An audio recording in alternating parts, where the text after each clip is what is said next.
Just off Provincial Road 212, about 30 minutes east of Winnipeg, you'll find a sign for a place called Cook's Creek. But if you go looking for a town, you won't find one. There is no main street, no grain elevator, no coffee shop. There never was. What you will find, rising unexpectedly from the flat Manitoba prairie, is a cathedral. In the late 1800s and early 1900s, waves of Ukrainian immigrants arrived on the prairies of Manitoba. They came with little more than faith and determination, fleeing poverty and persecution, searching for something better. They broke the soil, they built homes from the land, and wherever they settled, they built their churches. In the area that would become known as Cook's Creek, named not for a town, but for a creek, a tight-knit community of Ukrainian Catholic families put down roots.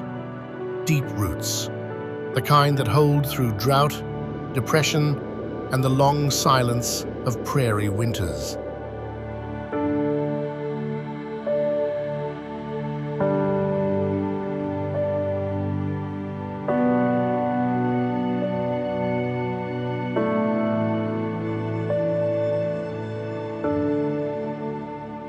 His name was Father Philip Ruh, a Belgian-born oblate priest and self-taught architect who devoted his life to serving Ukrainian Catholic communities across the prairies.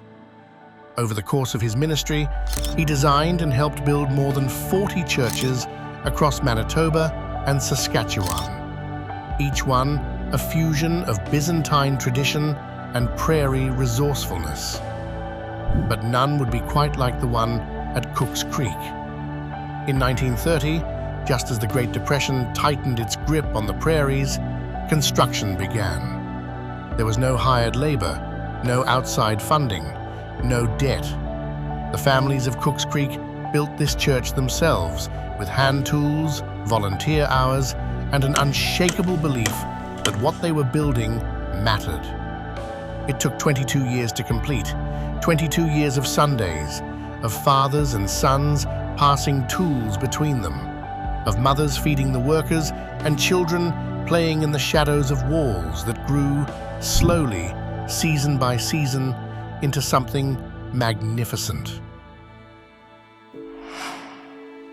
The Church of the Immaculate Conception was consecrated in 1952.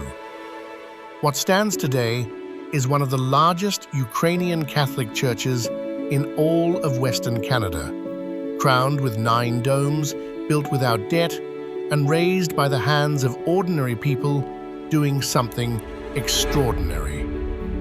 But Father Ruh wasn't finished. In 1954, at the age of 70, he began designing something even more ambitious, a replica of the famous Grotto of Our Lady of Lourdes in France, to mark the 100th anniversary of the original miracle. He envisioned it as a spiritual gathering place, a sanctuary for Catholics across Canada. Remarkably, he never put his final design on paper. He carried it in his mind, in his faith, in his hands. The structure would require 23,110 bags of cement. It would resemble a ruined castle with cave-like passageways containing the Stations of the Cross, a place where the faithful could walk, reflect, and pray. Father Ruh died in 1962, before the grotto was finished.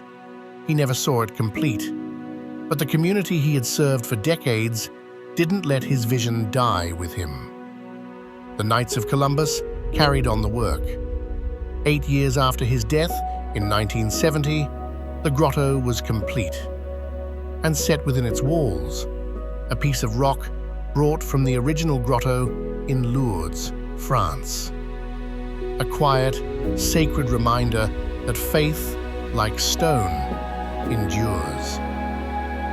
Father Ruh is buried in the cemetery beside the church he built. In death, as in life, he never left. Today, Cook's Creek is both a provincial and national heritage site.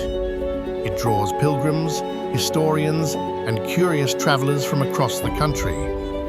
Every other summer, the grounds come alive with a medieval festival, a celebration of heritage, community, and the living history this place holds. The church still holds services. The grotto still stands, weathered but proud, watching over the same prairie that Ukrainian families once broke with their bare hands. Guided tours share the story with those willing to come and listen.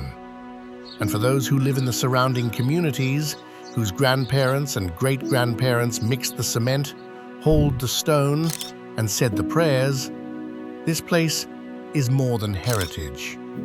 It is identity. It is pride. It is home. There is no town of Cook's Creek, but what was built here, quietly, stubbornly, faithfully, is something that outlasted any town. It is a monument to the people who came to this land with nothing and gave everything, to a priest who dreamed bigger than his years allowed, and to a community that refused to let that dream fall. On the prairies of Manitoba, where the sky meets the horizon and the wind carries the past, Cook's Creek stands, a hidden gem if you know where to look. Be sure to like, subscribe, and hit the bell icon for more stories from Manitoba's hidden gems and untold stories.